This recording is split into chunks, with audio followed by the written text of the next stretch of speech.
Well, it's been much longer than anybody expected. I think originally 4 days seemed like a rather lengthy period. We've had 6 days in court, now 7 back waiting for the jury to deliver its verdict.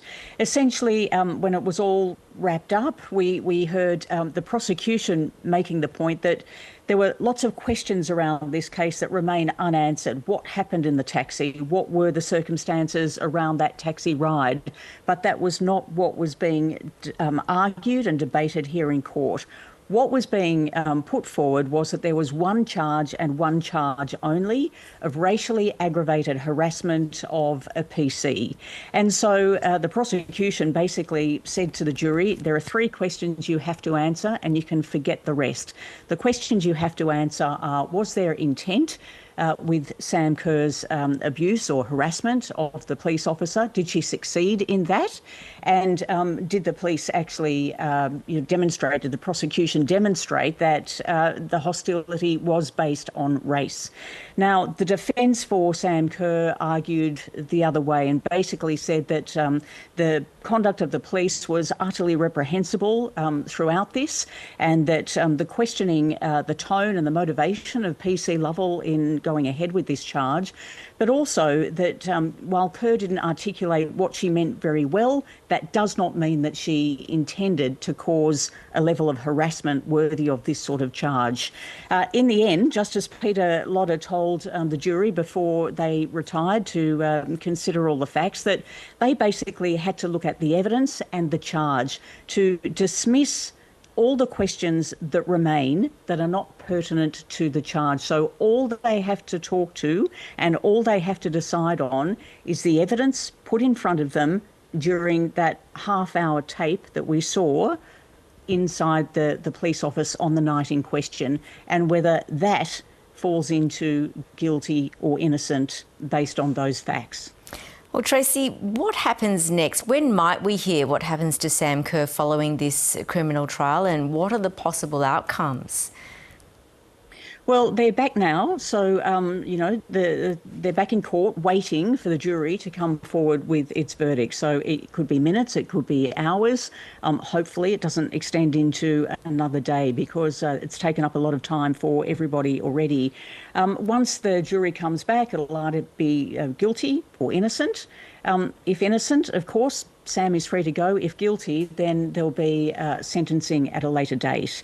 Now, if it is a guilty verdict, there is a possibility of jail time, although many people will argue that is extremely unlikely. A lot of people already saying that it probably shouldn't have gone this far. Nevertheless, it's in court, the jury's heard it, and if they do come back with a guilty charge, then there's obviously a scale of sentencing that can take place from, a small fine to a larger fine to 2 years in jail, which would be the maximum fine.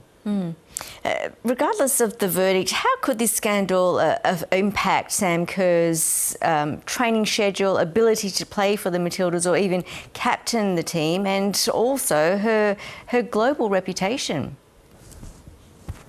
Yeah, so, there's a very clear line through this on where people sit. A lot of Sam Kerr supporters, of course, people recognise what she's done for Australia, what she's done as the highest scorer in football, either man or woman. She's been an incredible leader of the team for many years. There are other people that look on the other side and say this is no way for a captain to behave. Does that mean that she should give up the captaincy, or does it mean that Football Australia should actually make the move and say that she will not be captain, not only while this is hanging over her head, but, regardless of the verdict, whether she fulfills those higher expectations that we have of national team captains.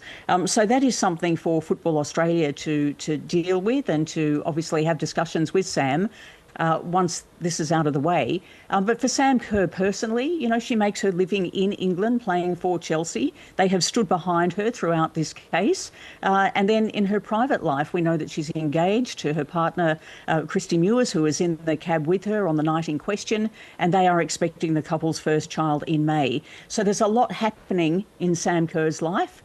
And I guess very much depending on what the jury decides will determine where she goes in the future. And how has Football Australia managed this? How big a blow would it be for the Matildas if Sam Kerr was found guilty? It would be a huge blow because she has been so central to the team for so long. But obviously, what many people realised during the FIFA World Cup in 2023 was that Sam was out injured for a lot of the time, sitting on the bench, although she did score one of the goals of the tournament when she eventually came back. But what people got to understand was that there is a greater depth to this side than maybe they had previously known. There'd been a lot of marketing, a lot of the reputation that was built around the Matildas was very much focused on Sam Kerr. She's been in the side since she was 15 years old. She's now 31. So, you know, she's been in the side for more than half her life. She's been captain for a quarter of that. And so she's very much central to this Matildas team. But obviously she's also ageing as a football player, not to say that she's finished by any means. She is recovering from surgery, so she's got that to come back from as well. But, you know, it kind of feeds into this idea that there are people coming through. Maybe it's a new era inside the Matildas, and that is something that Football Australia is going to have to negotiate once they know which way this verdict is going. Sam Kerr, she is such an icon in Australia. How is she regarded in the UK and overseas? Are they following this as closely as we are over here?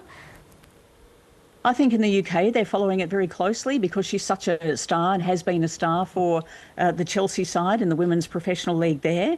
So it's a well-known case, it's a well-followed case. But then there are also lots of people that say, why are we wasting money on hearing cases like this when there are so many other, you know, much more important cases? But it's one of those situations where once a charge has been laid and it's in a court of law, it can only be heard according to the law. So all of these other kind of noises around whether you're a Sam Kerr supporter and you know, feel for her in this situation, whether you're somebody on the other side that has said that's no way for a national captain to behave, and of course there's every right for this charge to be heard, and a whole group in the middle saying there are more important things to worry about in the world at the moment. So you've got the whole gamut. And in this era of social media and, you know, everybody loving or despising whoever the celebrity of the moment is, that's what we're seeing playing out here at the moment. Yes, a lot of commentary around this case. Tracy Holmes, thank you so much. We'll wait to hear for the verdict very shortly. Thank you. Thanks, Yvonne.